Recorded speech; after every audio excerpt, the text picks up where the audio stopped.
प्राचीन और पश्चिमी खड़ी बोलियों का मिश्रित रूप देखने को मिलता है। गोरखनाथ की भाषा का एक उदाहरण जो है वो आप लोगों की टीवी स्क्रीन पर देखने को मिलेगा। टीवी स्क्रीन पर शायद नहीं, तकनीकी खामी की वजह से नहीं दिख रहा है, लेकिन वो उदाहरण इस प्रकार का है जो मैं आपके सामने रखता हूँ। हसीबा बोलीबा रंग, काम क्रोध न करीबा संग, हसीबा बोलीबा गाईबा गीत, ढीढ़ी करी राशि अपना चित, हंसो खेलो रंगरेली मनाओ, किंतु काम क्रोध का संग कभी न करो, हंसो खेलो गीत गाओ, पर अपने चित को दृढ़ करो। हिंदी के प्राचीन रूप को विकास की ओर ले जाने में रासो साहित्य का भी बड़ा महत्वपूर्ण योगदान है, और रासो के दो महत्वपूर्ण ग्रंथों का मैं यहाँ उल्लेख करना चाहूंगा, बिसलदेव रासो और पृथ्वीराज रासो। बिसलदेव रासो में डिंगल और पिंगल दोनों भाषाओं के रूप देखे जा सकते हैं, और दूसरी तरफ पृथ्वीराज रासो में भी हिंदी राजस्थानी मिश्रित हिंदी, कहीं ब्रज भाषा के रूप तो कहीं विकृत अपभ्रंश भाषा के रूप देखने को मिलते हैं। उदाहरण के रूप में एक उदाहरण है, पृथ्वीराज रासो से ही लिया गया है, और वो पृथ्वीराज रासो का उदाहरण जो है वो इस प्रकार से है। छत्तीय हथ धरंत नयनन चाहिए, पृथ्वीराज की छाती पर जैसे ही दासी ने हाथ रखा तो उसने नेत्र खोलकर उसकी ओर देखे। जगनिक का आलाखंड जो है वो भी भाषा की दृष्टि से विशेष उल्लेखनीय है, क्योंकि उस समय हिंदी भाषी प्रदेश में आला काफी लोकप्रिय था और आला गाया जाता था, जिसमें आला और उदल दो सरदारों की युद्ध और वीरता का वर्णन है। उससे एक उदाहरण मैं आप लोगों के सम्मुख रखता हूं कि पैदल के संग पैदल भिड़ी गए, और अस्वारन से अस्वारन, होदा के संग होदा मिल गए, हाथी न अड़ो दांत से दांत। एक तीसरी शैली उस समय थी जिसको हिंदवी के नाम से जाना जाता है, और अमीर खुसरो ने हिंदवी में अपने मनोरंजन प्रधान साहित्य की रचनाएं की, और बड़ी ही सरल, स्वाभाविक और बोलचाल की भाषा के रूप में हिंदवी को रखा। और हिंदवी जो है उस समय जन सामान्य के बीच प्रचलित भाषा थी, क्योंकि मुसलमानों का भी आगमन हो चुका था, और मुसलमानों के आगमन से फारसी के साथ उसके स्थानीय बोलियों के प्रभाव के स्वरूप एक नई भाषा विकसित हुई, जो आगे चलकर खड़ी बोली के रूप में विकसित हुई। और अमीर खुसरो की भाषा में हमें इस खड़ी बोली प्राचीन रूप के दर्शन होते हैं। उनके दो शखुन का एक उदाहरण आपके सामने रखूं, जैसे सितार क्यों न बजा, औरत क्यों न नाही, क्योंकि पर्दा न था, और एक पहली जो बहुत ही प्रचलित है, एक थाल मोती से भरा, सबके सिर पर औंधा धरा, थाली सबके सिर पर फिरे, मोती उससे एक न गिरे, और ये पहली का उत्तर है आकाश। और 14वीं शताब्दी में मुल्ला दाऊद सूफी परंपरा के प्रथम कवि माने जाते हैं, और उनकी एक महत्वपूर्ण रचना जो है वो है चंदायन। और चंदायन में, इस ग्रंथ में अवधी, भोजपुरी, ब्रज और खड़ी बोली का मिश्रण जो है देखने को मिलता है। चंदायन की भाषा से एक उदाहरण मैं आप लोगों के सामने प्रस्तुत करूंगा, जैसे जेही ही चोट लागी सोई जाने, कई लोरिक कई चंदा रानी, सुखी न जान दुख काहू केरा, जाने सोई परई जेही बेरा, प्रेम आंच जेही हियरे लागई, नींद जाई तपी तपी निसी जा गई, सात सागर जल बरसी ही आई, प्रेम आगी कैसू न बुझाही। दक्षिणी हिंदी एक अन्य रूप है, वो खड़ी बोली का वो रूप है जिसमें एक और ब्रज भाषा तथा फारसी के शब्दों का बाहुल्य है, तो दूसरी तरफ दक्षिण भारत की जितनी भी भाषाएं हैं उन भाषाओं का मिश्रण है, और ऐसी भाषा को दक्षिणी हिंदी नाम दिया गया है। उसके बाद का जो समय है वो हिंदी का मध्यकाल माना जाता है, और मध्यकाल में आप जानते हैं कि मध्यकाल की एक महत्वपूर्ण घटना जो है वो है दक्षिण भारत से भक्ति का उत्तर भारत में आना। भक्ति द्राविड उपजी लायो रामानंद, प्रगट कियो सप्तदीप नौ खंड, इस उक्ति से आप सभी लोग अच्छी तरह परिचित हैं। और उस समय के जितने भी कवि जो हैं, भक्त कवि हैं, उन्होंने अपनी स्निग्ध वाणी द्वारा लोगों के हृदय में भक्ति का संचार किया, और उस समय के अलग अलग भक्ति धाराओं के जो कवि हैं उसमें सूर, तुलसी, जायसी, मीर, कबीर आदि भक्ति काल के वो चमकते सितारे हैं कि जिन्होंने उस समय की भाषा में अपने साहित्य को प्रस्तुत किया। रीतिकाल में अगर आप देखें तो रीतिकाल में बिहारी, मतीराम, घनानंद, देव, भूषण आदि ने ब्रज भाषा में काव्य रचनाएं की हैं और रीतिकाल में काव्य रचना की भाषा जो है ब्रज रही और ब्रज भाषा को चमत्कारपूर्ण बनाने में और काव्य रचना के उपयुक्त बनाने में इन रीतिकालीन कवियों का बड़ा ही महत्वपूर्ण योगदान है। मध्यकाल की एक और अन्य महत्वपूर्ण घटना की ओर अगर संकेत किया जाए तो वो घटना ये है कि इस युग में खड़ी बोली गद्य के विकास के कुछ प्रारंभिक संकेत जो है वो हमें देखने को मिलते हैं और खड़ी बोली गद्य के विकास का प्रथम सोपान जिसका सूत्रपात जो है वो 1500 ईस्वी सन के लगभग किसी अज्ञात कवि द्वारा रचित कुतुब शतक नामक काव्य, उस पर लिखे वार्तिक तिलक और औरंगजेब के लगभग समकालीन स्वामी प्राणनाथ और उनकी शिष्यों की रचनाओं में और 1742 में राम प्रसाद निरंजनी के एक ग्रंथ जिसका नाम है भाषा योग वशिष्ठ से होता है। कुतुब शतक के वार्तिक तिलक की भाषा जो है वो बिल्कुल दक्षिणी हिंदी जैसी दिखाई देती है। उसका एक उदाहरण है, जैसे तब 1100 आदमी कुतुबुद्दीन नवल पास रसे, तब 1100 आदमी कुतुबुद्दीन नवल पास रसे, तिसमें 500 बूढ़ी, तीनों के हाथ 500 सोवन लठी, छिया से छड़ीदार सोने की छड़ी लिए रहो। ये उदाहरण कुतुब शतक के वार्तिक तिलक की भाषा से आपके सम्मुख रखा है। प्रणामी संप्रदाय के स्वामी प्राणनाथ जी जो हैं उन्होंने 1678 में एक गद्य रचना लिखी जिसका नाम था शेख मिराजी का किस्सा और शेख मिराजी का किस्सा में उस समय की प्रचलित हिंदी के स्वरूप का पता लगाया जा सकता है। एक उदाहरण जैसे मैं आप लोगों के सामने रखूं तो इस उदाहरण से आप समझ सकेंगे कि तब उलमाओं ने जवाब दिया कि आखिरी जमाने में यानी कयामत के दौरे में जाहिर होएगे।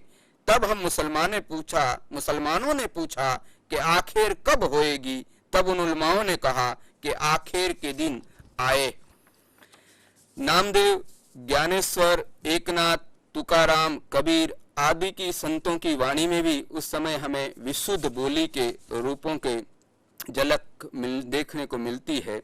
कबीर जो हैं वो कबीर लिखते हैं कि संस्कृत कबीरा कुपजल भाखा बहता नीर, संस्कृत कबीरा कुपजल भाखा बहता नीर, क्योंकि सामान्यतः हम कबीर की भाषा में स्थानीय शब्दों के प्रयोग को लेकर हम उससे खींचड़ी भाषा की संज्ञा देते हैं, लेकिन कबीर उस समय पूरे सतर्क थे। उन्होंने उसी भाषा में यानी कि उस समय जन सामान्य के बीच जो भाषा प्रचलित थी जिसको उन्होंने भाखा कहा और उसी भाखा में उन्होंने अपनी बात रखी और इसीलिए उन्होंने कहा कि संस्कृत जो है वो कूप जल के समान है और भाखा जो है वो तो बहता नीर है। भाखा जो है वो हमेशा परिवर्तनशील होती है और भाषा में रचनात्मक क्षमता जो है वो लगातार निखरती रहती है और जब भाषा स्थायी हो जाती है और भाषा के प्रयोगकर्ता जो हैं वो फिर उस भाषा के प्रयोग से बचते हैं, तब कोई भी भाषा मृत अवस्था में पहुंच जाती है। मध्यकाल के अनेक कवियों के साहित्य में जाने अनजाने लोक प्रचलित भाषा के खड़ी बोली के तत्व वैसे देखने को मिल जाते हैं। सामान्यतः मध्यकाल में ब्रज और अवधी प्रमुख रूप से साहित्यिक भाषाएं रही हैं, इसलिए साहित्यिक भाषा रही हैं कि वो कृष्ण और राम के जन्म स्थान से जुड़ी हुई है, इसलिए जो भी साहित्य रचना हुई वो उसी प्रांत की भाषाओं में हुई, या तो ब्रज में हुई है, अवधी में हुई है। लेकिन ब्रज और अवधी में रचनाएं होने के बावजूद भी इन रचनाओं में जाने अनजाने कहीं कहीं हमें उस खड़ी बोली तत्वों की झलक जरूर देखने को मिलती है। उदाहरण के रूप में सूरदास का एक पद है, उससे आप इस बात को देख सकते हैं। हे दैया मतवाला योगी द्वारे तेरे आया है, हे दैया मतवाला योगी द्वारे तेरे आया है, देखो मैया तेरा बालक जिनमोय चटक लगाया है। यहाँ आप देखेंगे आपको बिल्कुल लगेगा कि ये जो है पद